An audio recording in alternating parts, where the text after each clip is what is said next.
હવે સમાચાર વિગતવાર। સુરત શહેરના રાંદેર વિસ્તારમાં માનેલા ભાઈએ જ બહેન પર બળાત્કાર ગુજાર્યો હોવાનો ચકચરારિત કિસ્સો સામે આવ્યો છે। કિશોરી પર તેના મિત્ર દ્વારા ગુજારવામાં આવેલ બળાત્કારના બનાવમાં પૂછપરછ ચાલુ હતી અને ચોંકાવનારી હકીકત સામે આવી।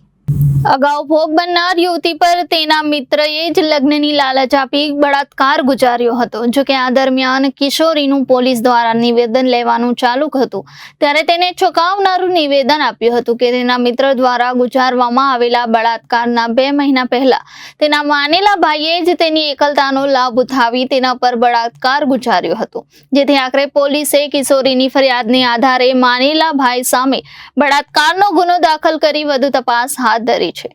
શહેરના રાંદેર વિસ્તારમાં રહેતી કિશોરીને અગાઉ તેનો પરિચિત એક મિત્ર ઘરેથી ભગાડી ગયો હતો, જેથી તે સમયે યુવક સામે અપહરણની ફરિયાદ નોંધાઈ હતી। ત્યારબાદ પોલીસે યુવક અને કિશોરીને પકડી લાવી હતી અને કિશોરીના નિવેદનના આધારે તેના મિત્ર સામે બળાત્કારની પોલીસ ફરિયાદ નોંધાઈ હતી। પોલીસે કિશોરીના નિવેદન બાદ તેના મિત્ર સામે બળાત્કારનો ગુનો દાખલ કરી પોલીસ ફરિયાદ નોંધી હતી।